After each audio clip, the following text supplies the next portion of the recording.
Bonjour à toutes et à tous les amis, on se retrouve pour la review de Raw du 10 avril 2023, donc le deuxième Raw après WrestleMania. Et donc pour ouvrir le show, on a une promo du luchador de la lucha libre, de le Hall of Famer, la seule et l'unique Rey Mysterio. Donc Rey Mysterio nous a fait une petite promo où il a dit tout simplement qu'il avait battu son fils Dominique à WrestleMania alors qu'il ne voulait pas l'affronter. Enfin bref, et que il fait ça par lui-même. Et c'était franchement, j'ai bien aimé ce discours de Rey Mysterio qui était assez intéressant, qui a finalement été coupé par son fils, donc Dominique. Donc Dominique Mysterio qui va dire à son père Rey Mysterio tout simplement que c'est grâce à Bad Bunny qu'il a gagné du côté de WrestleMania parce qu'il l'a empêché de tricher, ce qui est un petit peu vrai.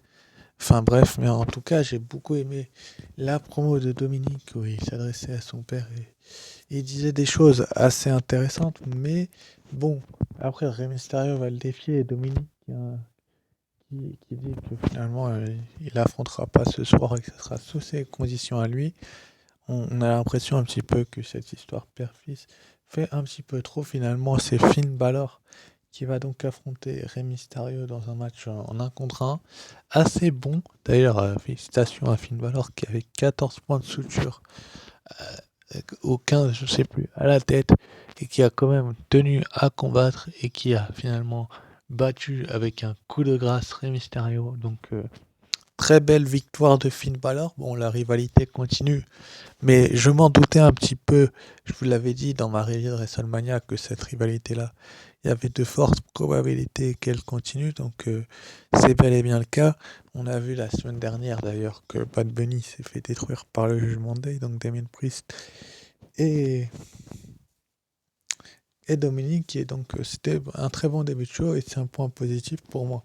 Suite après, donc on nous a rediffusé pardon, l'attaque dont a été victime Cody Rhodes par Brock Lesnar la semaine dernière dans le main event. Donc on était censé avoir Cody Rhodes et Brock Lesnar contre Roman Reigns et Solo aussi quoi, mais finalement on a eu un heel turn de Brock Lesnar qui va finalement faire un F5, non, deux ou trois German suplex à Cody Rhodes, puis il va lui faire 3 F5 ou 4, je sais plus, et il va le détruire avec des escaliers et des chaises.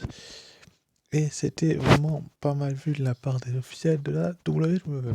Bref, on verrait par la suite la promo de Cody Rhodes. Ensuite, après, donc, on devait avoir Becky Lynch et Lita qui remettaient leur titre par équipe en jeu contre Liv Morgan et Raquel Rodriguez qui ont obtenu cette chance la semaine passée du côté de Raw. Donc, elles ont battu Dakota Kai et Io Sky pour obtenir cette opportunité. Finalement, Lita va être retrouvée blessée en coulisses par, euh,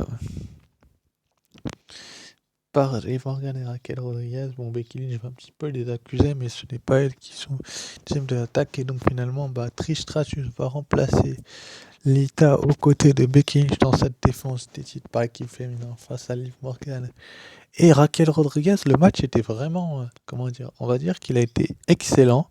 Je l'ai beaucoup aimé et j'aime beaucoup en général le fait que la WWE fasse des choses intéressantes, mais là, ils ont vraiment pas fait dans la dentelle, ils ont fait vraiment un truc très bien que j'ai beaucoup apprécié, c'est-à-dire que on a eu quand même Becky Lynch et Lita qui ont été un petit peu, surtout Becky Lynch, dominée au début, puis finalement Trish Stratus va être mise en difficulté, finalement Trish Stratus va vouloir faire son Scorpion Kick, elle va se faire esquiver, Liv Morgan va faire un roll-up et 1 et 2 et 3, donc Liv Morgan et Raquel Rodriguez finalement vont remporter ce match et donc devenir les nouvelles championnes par équipe. Bon, on se doutait après, vu les rumeurs qu'on avait, que Trish Stratus n'en resterait pas là. Enfin bref, je vous donnerai mon point de vue juste après. Mais en tout cas, pour ce qui est de ce match-là, je suis vraiment content. Je suis heureux pour Liv Morgan et Raquel Rodriguez, qui sont deux catcheuses qui ont été assez mal utilisées, on va dire mal utilisées. Le mot est un petit peu fort, mais qui ont eu des soucis avec les officiels par le passé.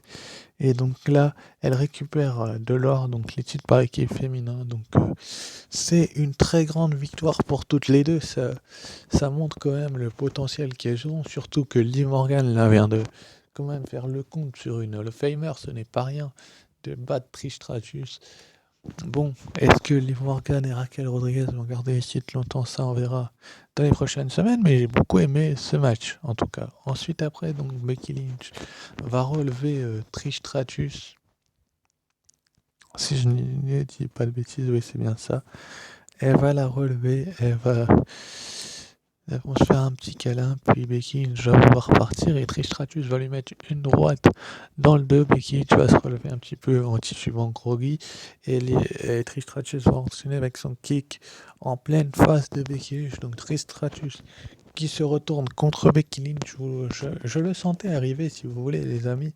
C'est que je vous en avais parlé pour le match du côté de WrestleMania 6 face à Damage Control. Bon, ils ont attendu 2 semaines de plus. C'est leur choix.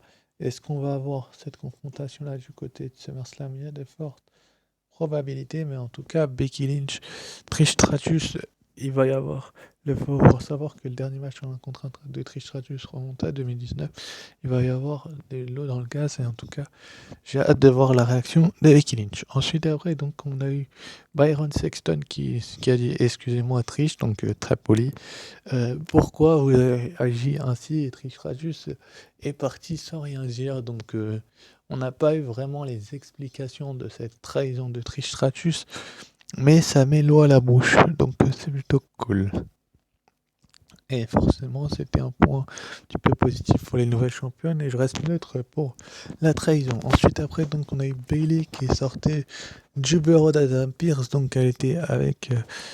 elle a dit qu'elle était dans le match d'aspirante numéro 1 au titre face à Michin et Piper Niven. Et elle a dit ça à Dakota Kai et Io Sky. Elles n'étaient pas contentes parce que, bien évidemment, qu'elle voulait la chance, et donc on verra par la suite ce qui va se passer. Enfin bref. Ensuite, après, donc, on a eu le match entre Bobby Lashley, donc le tout puissant, le vainqueur de la bataille royale en l'honneur d'André le Géant, qui a affronté donc Bronson Reed, donc le dernier qui l'a éliminé pour remporter ce trophée. Comment vous dire que Bronson Reed et Bobby Lashley se respectent énormément? Enfin, tous les deux, ils ont énormément de respect l'un pour l'autre. Enfin, si vous voyez ce que je veux dire, c'est pas contre eux que je veux dire ça, c'est que il y a énormément de respect entre les deux. Finalement, bon, on va savoir très très vite que ça va finir en sucette. Finalement, on aura un double décompte à l'extérieur et donc pas de vainqueur dans ce combat-là. Donc c'est un point négatif, bien évidemment. J'aurais voulu un vainqueur entre ces deux lutteurs-là. Enfin bref. Ensuite, après, donc, on a eu la réaction de Cody Rhodes envers l'attaque de Brock Lesnar qu'il a subi la semaine dernière. Donc il lui a dit, il a dit je n'ai pas peur de Brock Lesnar, etc. Enfin bref, son discours habituel, finalement, après une longue promo qui a duré, je sais pas, une dizaine de minutes, je crois, Cody Rhodes a finalement défié Brock Lesnar pour un match du côté de WrestleMania Backlash, donc le prochain pay-per-view à San Juan, Porto Rico, qui s'appelle Backlash. Donc pourquoi il a dit WrestleMania Backlash, je ne sais pas trop, peut-être que c'est WrestleMania Backlash et que appelle ça Backlash, je n'en sais rien du tout. Mais en tout cas, ce match-là, qui est prévu depuis un long moment, et cette promo de Cody Rhodes était vraiment intéressante de la part de la WWE. Et on a vu que Cody Rhodes était vraiment pas content, on l'a vu se tenir les côtes, puis dans le regard on le voit, il était pas content, et c'était plutôt une bonne chose, et c'est un point positif. Ensuite, après, donc, on a eu Chad Gable et Otis, l'Alpha Academy, qui ont affronté donc les anciens champions par équipe incontestés de la WWE, Jimmy et Jey Uso. Donc The Usos, donc les Usos, les frères jumeaux, les frères de sang. Donc comme il disait, qui ont donc affronté l'Alpha Academy. Donc le match en lui-même, il a été correct. On va pas dire qu'il a été bon, on va pas dire qu'il a été mauvais, mais il a été correct. Finalement, les Usos ont gagné, mais ça paraît logique parce que c'est la deuxième meilleure équipe actuellement. Du côté de la WWE, je veux pas faire des ciels, mais pour moi, la première, ils sont les champions, donc ils auraient resté assez longtemps à la première, mais bon, ils ont perdu les titres, donc c'est la deuxième, mais c'est l'une des meilleures équipes actuellement à la WWE, donc c'est plutôt une bonne chose que ils aient gagné. Ensuite, après, donc on a eu l'aspirante numéro 1 pour le titre féminin de Raw, donc le match de Challenger, donc c'était pas hyper Niven contre Michin, contre Io Sky, donc bien évidemment que la gagnante avait l'opportunité d'affronter la IST, la WWE, donc Bianca Belair. Du côté des Backlash, on ne sait pas trop où le match aura lieu. Peut-être la semaine prochaine, peut-être à Backlash, on ne sait pas du tout. Mais en tout cas, ce match en lui-même a été assez bon, assez correct. Et finalement, Bayley a un petit peu, on va pas dire triste de pas être dans le match, mais un petit peu surprise. Et Dakota Kai est toute contente de être heureuse parce que c'est Io Sky qui va remporter cette rencontre avec son moonsault. Donc elle va faire son moonsault alors que Michin vient de faire son hit defeat sur Piper Niven 1-2 et puis la moonsault de Io Sky qui fait ensuite le tomber sur Michin 1-2-3. Io Sky a donc l'opportunité de devenir championne d'Europe, enfin la possibilité de pouvoir le devenir pour la première fois de sa carrière.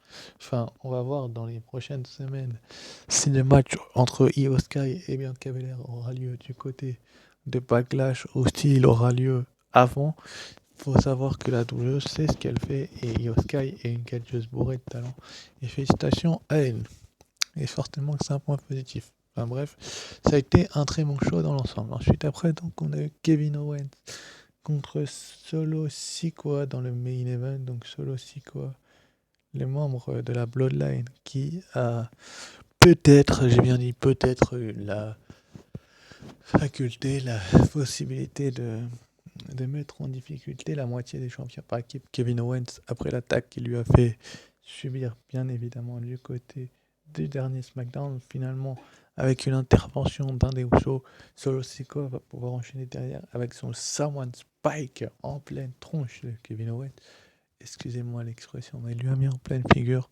Et puis l'enchaîner le tombé 1, 2, 3 victoires de Solo Sikoa. Bon, Solo Sikoa qui a perdu une seule fois depuis son arrivée dans le roster principal, c'était contre Cody Rhodes le show juste avant WrestleMania. Donc ça paraît tout à fait logique que Solo Sikoa s'impose. Finalement, les Usos et Solo Sikoa vont vouloir attaquer.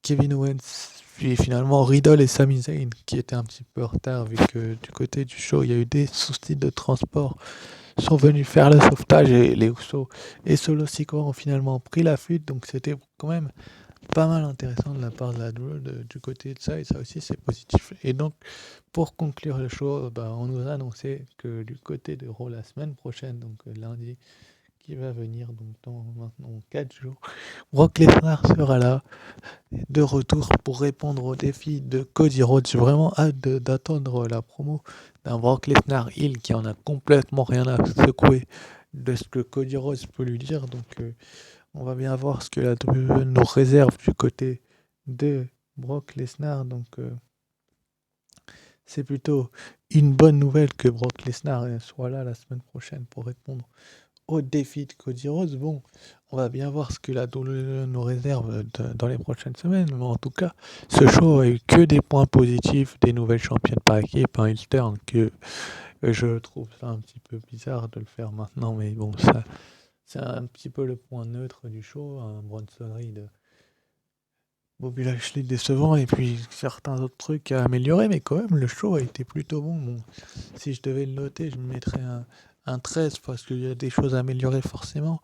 Mais bon, c'était limite un show d'après WrestleMania. Sur ce, je vous remercie d'avoir suivi cette vidéo et je vous retrouve pour la review de NXT. Sur ce, joli, ciao, bye.